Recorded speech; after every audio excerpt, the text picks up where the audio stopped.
Welcome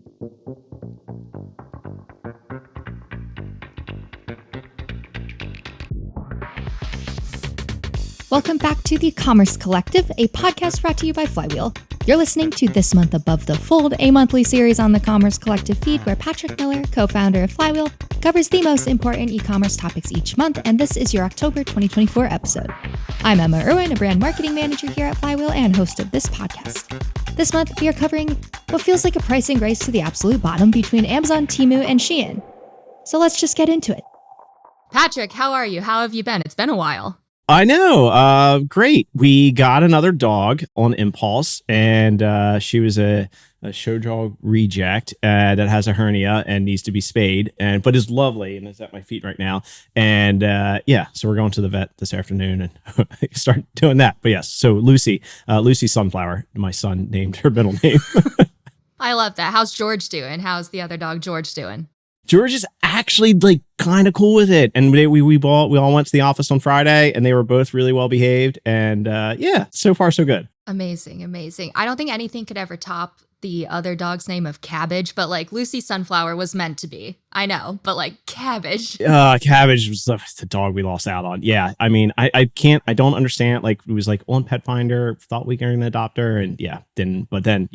I love that. Amazing. Okay. Actual important stuff, I guess. We can't just do a podcast about dogs. Yes, we can.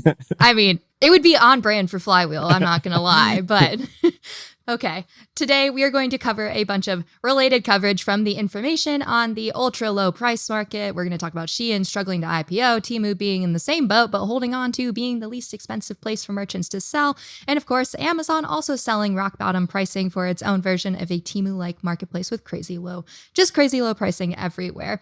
And so it took me, I thought long and hard about how to actually order all of these things and make a story out of it without just reading all three articles and then being like, hey, Patrick, what are your thoughts?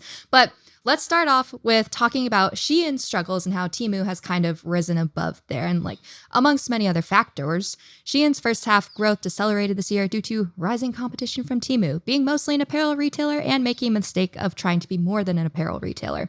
On top of that, everyone feels the blow that is the ending of the de minimis tax exemption, and the act of shipping products from China straight to a buyer's house is no longer as profitable. Question for you. Is there a comeback from this for Shein? Like, is there hope with Temu also offering apparel and Amazon's low-cost store bound to be offering apparel as well? Is there hope? Sure. So to me, this is the tension between a mass and a specialty retailer, in the sense that Shein was specialty that then looked to expand a bit, versus Temu and Amazon, are mass. And so, this morning I went to Amazon and I bought dog food and I bought like a little stopper for a door. And because it's mass and it's got 500 million ASINs, I can do that in one stop. I didn't go to Chewy because I needed to get the door thing too. And so, that to me is the fundamental advantage of mass. However, specialty can do great if it has either unique selection that you can't get elsewhere or a unique service that you can't get elsewhere. So, a lot of people will shop Chewy because it is such great customer service, it's curated selection, et cetera. And so Shein is sort of stuck in the middle, in the sense that they are, the selection is not necessarily unique. And then there's a really interesting question of what is selection? What is a brand? And so if it's the same price or if it's lower, on another platform, that's, if I'm a customer, why am I shopping there? And so for retailers, it's like, it's price, selection, convenience, but it's also its time. And so, in the brick and mortar world, it's a gravity model and what's close to me. And this is where I'm going to go. Online, zero gravity. And so there's no switching cost, outside of plugging in your name and your email address, to go to a different retailer. So if, so it's much harder for retailers to hang on to folks, and sort of why do they? And that sort of gets the idea of sort of everything around Prime, and so it's like, it makes it so it's a no-brainer. Well, I get, video stuff. I can watch Thursday Night Football on there. I get Audible, all these other, benefits, that keeps me in the ecosystem, versus, Shein does not have that. And so they're going to be much more susceptible for switching if somebody has the same thing at a lower cost or even the same cost. Gotcha. That makes me want to dive right into the Temu and Amazon part of things, because Amazon's got the ecosystem and maybe Temu will build it out that day as well. But Let's do, first of all, for anyone that like doesn't remember what all is going on here. So Amazon has been working on building up this low-cost store that seems like it's really just to compete with Temu, in my opinion, which focuses on Chinese sellers who are likely to make the margins of low-cost goods work. Recently, the information reported on Amazon setting insanely low price caps for merchants across a bazillion categories, which is something Amazon doesn't usually do or has probably maybe never done. So that's the news there. And then Temu, on the other hand, has now added 60% of Amazon's China-based sellers to its platform and asked that sellers undercut Amazon's prices by 15% or more, which I believe is marketed to still be better profit-wise than selling on Amazon because Temu's fees are so low. Temu is also working on fulfilling from localized warehouses in the US as a plan B to the end of that tax exemption. And I promise everyone that is the last long speech I'm going to make. But all of that You're getting good. I like this. I'm not going to be quiet. It's like that way you don't have to just read the words from the paper and can actually say important things. But all of that being said, what stands out to you as like the most interesting or maybe even fascinating element in that kind of competitive dynamic there with all of the 5 million things I just said? Two I find fascinating. One, the parallels of the de minimis provision to state sales tax, 10, 15 years ago.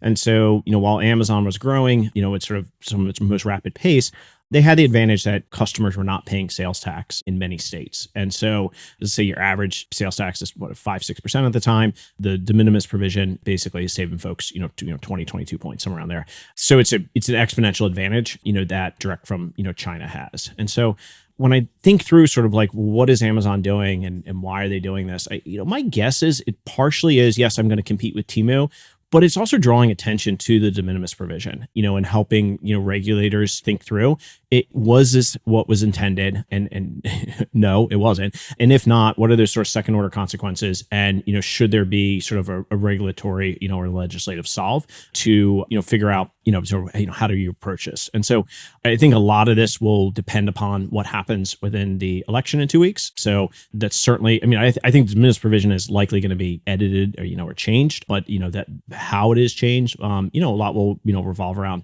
what happens in, during the federal cycle. So that's number one. Number two is then, well, what is a brand? And so, like, if you look at, sort of the trademark, filings, at the U.S. at the federal level, it's been an exponential increase over the last 10 years. And it is all driven by Chinese manufacturers, who are becoming Chinese brands, but they are using, sort of, Western language. And okay, maybe, but are they just, is that just a logo, on a, generic garden spade? And, is it actually a brand? I don't think it is. And so, but one of the things, and evidence of that is, Temu saying, hey, hey, China seller, change your brand name. Because they don't want Amazon to be able to match, and they don't want Amazon to be able to then put pressure on those, sellers, sort of how they engage with Temu. And so that then is sort of the further atomization of what a brand is. And it's actually, so it's like, yeah, if I'm a China seller, I want, like, ultimately a brand is the ultimate expression of a brand is your ability to take margin. And so, and this is the opposite of that. And so what the Chinese sellers are being very short-termism in the sense that if they then change the brand name and then they're just a garden spade, and then it's, they're never going to get to the point where they actually are creating a brand. They're just selling garden spades, on these various marketplaces. Thus, they're never going to realize sort of a differentiated product, creating a brand, and then ultimately the expression of, a higher margin. So I think it's actually really bad for the China sellers. I don't have, and to me, this is a push for, if I'm one of them and I want to think through, not just transactionally the next month or two, but how do I create an enduring brand? Like, I would think through really in a very strategic way. Well, what does that upper funnel, brand building look like? How do I approach this? And, how do I communicate the uniqueness of what I'm building? Or if I'm just in the widget business, my widget's just like everybody else, it's a race to zero, and that kind of sucks. But like, fair, I just not what I would do if I would one of them. Gotcha. All right. I'm going to break all of that apart into two different segments, going back to tax, and then we'll go further into what is a brand.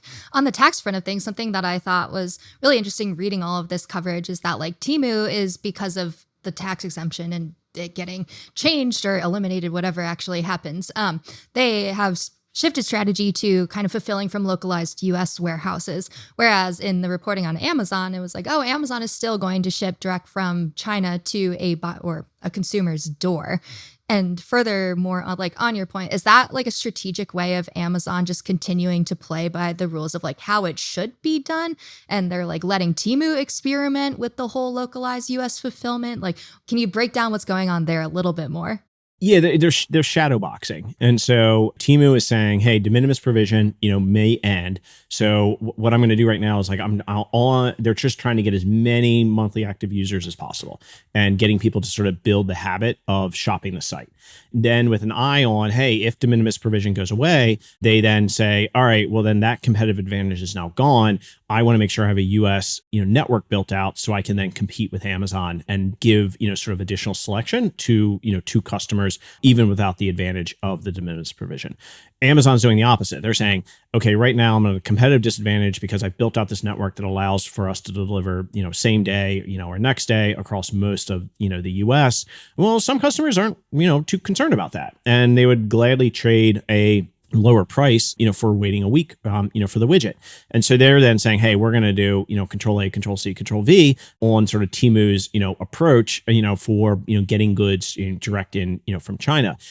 So, but then if you play it out, so this then became sort of a game of like, well, how long will it take for the, regulatory environment to shift? And so like in Amazon's mind, like, well, okay, if de minimis goes away tomorrow, they control A, delete, and, they just move on and go back to, to what it was. Temu's got to get to, sort of critical velocity within the network to be profitable and to have that selection before, regulation changes. And so that's what they're sprinting at right now is against whatever happens with de minimis, and knowing how our, sort of, Congress, the slowness of our Congress, that could be a while, we don't know, so again, a lot depends on 2 weeks. Got it. Yeah, it sure does. That's a scary thought. But we're going to ignore that for a second and go back to the element of like building a brand, and for these Chinese sellers, like what makes the most sense, and like, and actually what is a sustainable business, and are you just a widget or are you not? I'm thinking a lot about how, well, first of all, I think with like the Amazon low cost store, it'll be interesting to see where Amazon actually puts that. Like, is it going to be a tab like in the navigation bar of regular Amazon.com, its own kind of website? It gives me like horrors to Prime Pantry and having two separate carts that you check out with. So I'm hoping that Amazon— Rest in peace, Prime Pantry. Yeah. I'm hoping Amazon is like, no, we still need the cart to like kind of be the same and be able to check out all in one. But anyways, this element of being a brand, I'm thinking about like, say these Chinese sellers do actually take the route where they're like, hey, I actually want to build a brand with equity and actually make some profit. I kind of, as they probably transition onto Amazon's regular marketplace at some point, I worry about all of the other large enterprise kind of brands that exists on there and having to then compete with someone who's used to running a much lower margin business. Like, do you kind of see there being this broader impact to Amazon's regular marketplace with all of this happening and the further we go into this low cost storefront? Yeah, I doubt it. I mean, I think the large brands have already been dealing with this, and and ultimately, brand starts with the product, and is it differentiated or not? And so, if it's not differentiated, it's the same thing. Like it's just a logo, and a shade of whatever Pantone, and so that's not a brand. It has to be a differentiated product. At least as a starting point, and that's what I mean. To me, that's what I'm most curious about. Is just like, okay, of these, it's like what's it's differentiated products, and it's also distribution strategies, and so can some of these folks get into other classes of trade and other retailers. And so if I look at Anchors, the easy example there. And this to me is actually where I think, Walmart's real advantage is, sort of because what Walmart has is 4,800 stores. And growing. And so, if I'm Walmart, it's like, how do I use the carrot of, hey, sellers, hey, China sellers, get on my marketplace, and I'm going to give you the carrot of getting into, some of my 4,800 stores. And if Walmart can pull that off, like that is just, that's the real magic trick, because it then gets, these brands additional distribution. And look, this looks the exact same as the D2C industry, 5 years ago, where at first they were all, D2C, like I'm never going to go to Amazon, I'm never going to go to Target. And now they're all sprinting at them because you have to, because D2C is not an existential position. It's a class of trade. And so, same thing if I'm thinking of, Temu or Amazon, all of these folks want diverse, set of distribution, but the challenge is, sort of how much selection. And so your average Walmart supercenter has 120, 130,000 SKUs. Walmart.com has 500 million. Same thing with Amazon. So, there's only, you're constrained by the physicality of the space. And so, that's, that is both the opportunity and the challenge, for these brands. Got it. So this is me just thinking out loud, but I'm curious your thoughts as well. Like with an Amazon low-cost storefront and Temu and everything, like so much of this just seems like it's just like crap for sale on the internet. And why are there so many people who, like, I understand the economy is tough. Things are expensive, but it's like, it's so much just crap on the internet and a lot of probably But think unregulated. of like Five Below. Like you go into Five Below and it's like, and the other thing that's interesting here is like, when is the customer intent based and when is the customer discovery based? And so like that to me is a huge one. And, so like, you go to Amazon, the principal path to purchase, is search. And so I have intent. I go in there, I search for garden spade. I see the garden spades. I pick one, and I buy a nice Fiskars one that shows on my doorstep 2 days later. That is very different than, discovery based where I'm just spending time and it's just fun and I'm just browsing around. And so there's more vehicles to do discovery. Is it TikTok? Is it Instagram? Am I going to Temu with intent or am I just looking for a deal? Or am I going to the Amazon deals page and I'm looking for one? So I sort of split shopping into those two sort of vectors, and so to me, really interesting question is, okay, is it just like, a mall of mess and cheap mess, that people are just browsing around like they would in a Five Below? Or are they saying, hey, I want the thing and I want the widget and I'm actually searching on Temu for the thing? I don't know. And, and then, hey, what does repeat look like is the other one. And just like, and how frequently, are people going back to them? And, and are people going back to the same sellers and the same brands? Or are they just saying, hey, I'm just looking for something that's inexpensive? That is true. That is true. Okay. I think that can wrap us up for the most part. Like, any closing thoughts on this before we call it a day? I don't know. I just find it fascinating. I mean, I would add in, TikTok shops, to the mix too. I mean, we're seeing a ton of growth there and, sort of both, from our colleagues in China, but also increasingly Western brands and a lot of it. And this is like total discovery based. And so if I'm a brand, I really want to think through like, what are my intent-based, transactions and what are my discovery-based transactions? Because that's ultimately, what is then driving sort of new to brand or you're getting me new customers. And then, then what is then the LTV of either of those? So it's all these different channels are sort of commingled and figuring out where are they the same, where are they different? And then what do then those unit economics look like? Perfect. Cool. Next month we get to do the fun stuff. We get to cover Black Friday, Cyber Monday. Woohoo. It's the biggest one ever. Great. Yeah. Well, I was going to ask, what are you looking forward to? And it's like, I'm not. Because it's just like, it's like the percent of GDP that's going through e-com. It's like, it's up and to the right. It's compound linear growth. It has been forever. And like, yep, that's what it will be. And like, until it's not that, like, it's boring. But yeah, I know we're going to do that. I'll say it's the biggest ever. Guys, it'll be so fun. Well, it'll be the best episode. But yeah. we need a different angle because that both of us will be bored. Yeah, and it's my job to find the different angles. So we'll get there. All right. Thank you as always for the time. Good stuff. This was fun. Always. Thank you. And that's it for this month's e-commerce news. Tune into next month's episode for the latest and greatest everything you need to know about the world of e-commerce. I'm Emma Irwin, and I'll see you next time.